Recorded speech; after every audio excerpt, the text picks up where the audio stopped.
Pag nabitawan mo yung cellphone mo dito, may pang salong. May net.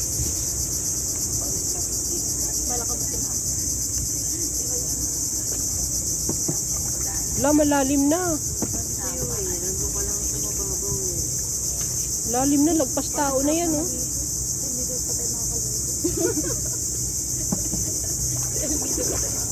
Oh my God, ang lalim na. Ah, ganon, high tide pa? Good morning ng lahat. Hello. Hello po. Hello. Ready ng lahat? Okay. Ready po. Ready ang camera. Ingatan ang gamit. Pansin natin, ang life jacket dyan sa hira. Saka ma-screen yan. Para kung alam mo, maulog ang cellphone niyo. Marami na naulog ang cellphone dito. Sound yung ready. Pagkasilitin mo, iba, wala ka nagawa. Ikoy, ang number 1 na nagawa siya ang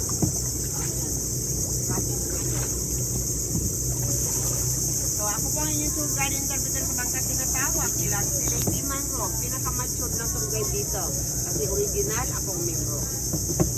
Tunay kong pangalan si Aling Aida. Punta natin sa likod, kuya ninyo Puloy. Hi, Kuya Puloy. May singer, oh. Ba, may pakantahan pa. Kaming technique ito. Kuya niyo Puloy ang boatman. Welcome kayo sa amin. Wala ba ditong, ano, Tanggap namin kayo na mo sa amin. wala bang buhaya dito? Baka mabuhaya Pwede tayo. kayo magtanong. Ate, may buhaya ba dito? Wow, maganda yung tanong nila. Di ba parang pugad na mga buhaya ito? Ang sabi ang buhay raw wala na sa ilog na yun, nasa sulat na. Ay! May patama. Wala tayo miniminso ng pangalan ng tao. Parang alam ko yan, ah. Laging tao na yung buhaya. Ay, nandun na. Asa, Lolong ng Maynila. Ah, Lolong. Kaya yun ang sinasabi ni Ate Aida. Ah, si Lolong. Sabi ni Ate Sara. Ah, yun pala yung Lolong. Ngayon ko rin Malaman nag-get. ang probinsya nila. Probinsya Manaus. Nabaisiya po. Lahat kayo dyan. Surigao. Dalawa. Ayun dito sa gitna. Ako Surigao, ate. Kaya. Bisaya. Ah, Bisaya kayo. Ay, singer, oh. May pakanta talaga.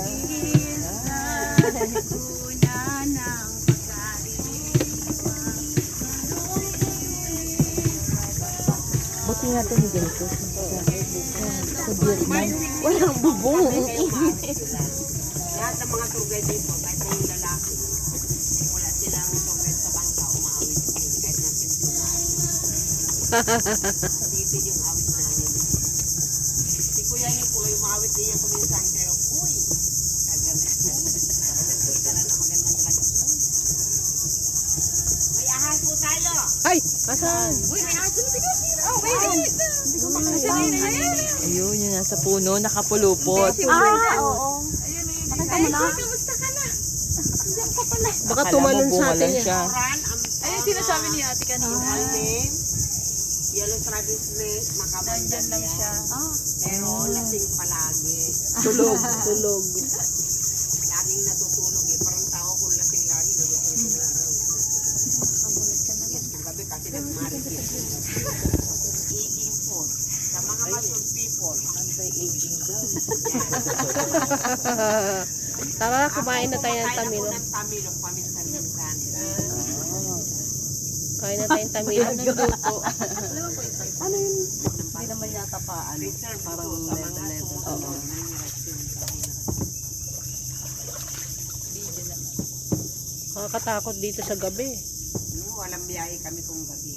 Baka Yung biglang... nakita yung ahas kung dalawa lang kung araw, kung gabi, sobra na 10. Ah, Market sila ng bangka. Oy, Ay, masyadong akit ng bangka. Ang lalim ng tubig na yun ay 4 na metro high tide.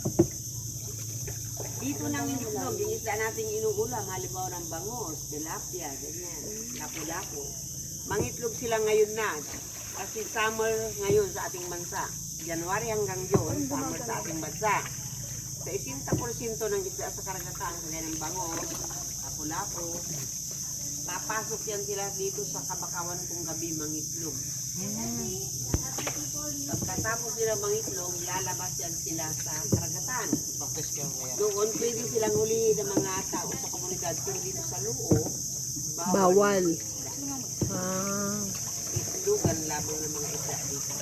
Pero pag lumaki na sila dito ate, lalabas na naman sa Paglaki karagatan. nila, lalabas din sila.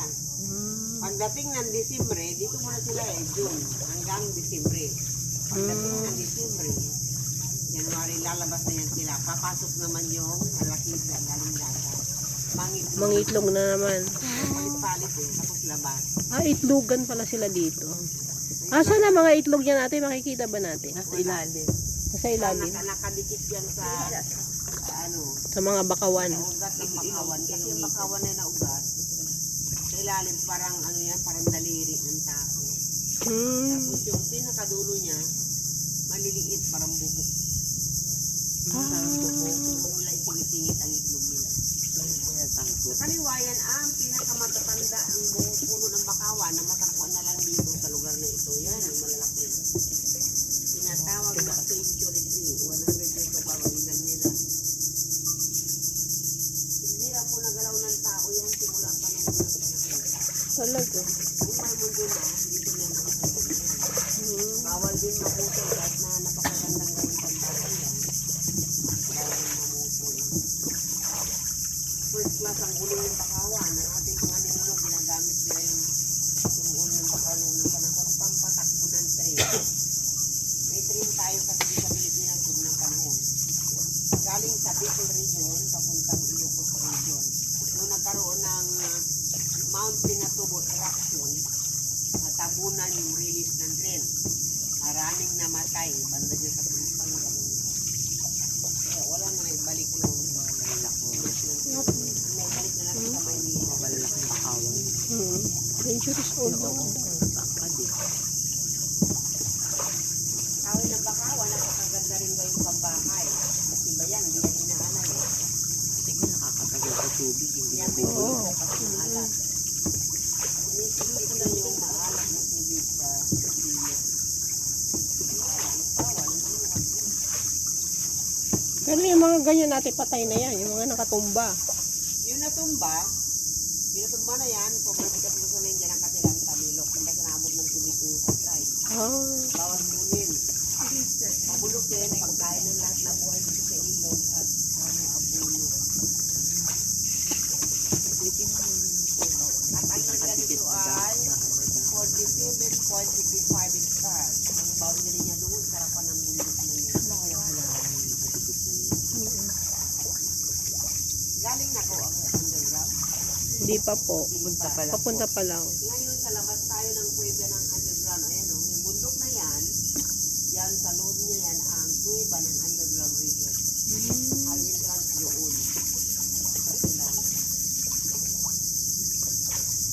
Namulot ako kasi nung Lalakaran natin. yan, tingnan natin. Hindi natin maklaro yung taas ng bundok kasi puno siya ng ulan.